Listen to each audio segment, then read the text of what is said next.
Thomas's branch line is important, and so is Edward's.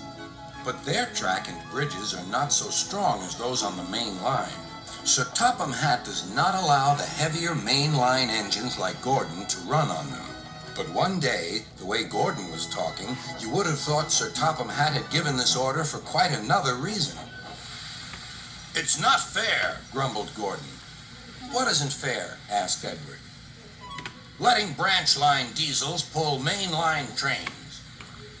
"Never mind, Gordon. I'm sure Boko will let you pull his freight cars sometimes." Gordon spluttered. "I won't pull Boko's dirty cars. I won't run on branch lines." "Why not? It would be a nice change." "Sir Topham Hatt would never approve," huffed Gordon. "Branch lines are vulgar." Gordon puffed away. Edward chuckled and followed him to the station. Every evening, the two engines pull two fast trains from the station. Gordon always leaves first with an express for the main line. Edward follows 5 minutes later with his train for the branch line.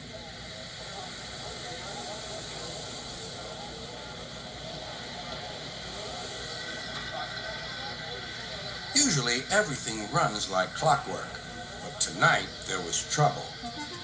A lady in a green floppy hat was saying goodbye to a friend.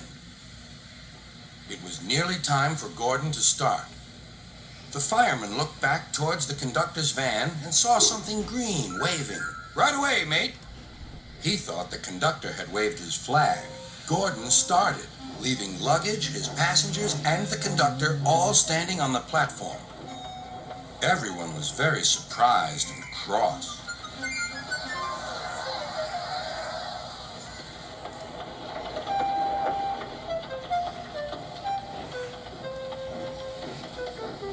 To make matters worse, by the time Gordon had been stopped and brought back, Edward was already late with his train.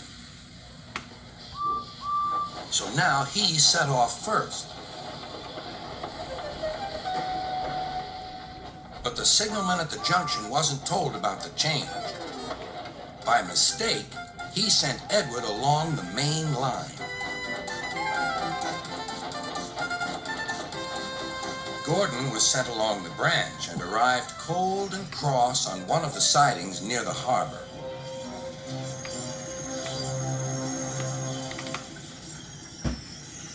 Next morning, Bill and Ben peeped into the yard. There were no cars for them, but they didn't mind that. Teasing Gordon would be much better fun. "What's that?" asked Bill. "Shh," whispered Ben. "It's Gordon." "It looks like Gordon, but it can't be. Gordon never comes on the branch lines. He thinks them vulgar." Gordon pretended he hadn't heard them. "If it isn't Gordon," said Ben, "it's just a pile of old iron, which we'd better take to the scrap yard." "No, Bill, this lot's useless for scrap. We'll take it to the harbor and dump it in the sea." Gordon was alarmed. "I am Gordon. Stop! Stop!" When Boko suddenly arrived, Gordon thought him the most beautiful sight he had ever seen. "Boko, my dear engine, save me!" Boko quickly sized up the situation and threatened to take away the cars he had brought for Bill and Ben. This made the twins behave at once. Gordon thought Boko was wonderful. "Those little demons, how do you do it?" "Ah, well," said Boko, "it's just an act." Gordon still believes that Boko saved his life, but we know the twins were only teasing, don't we?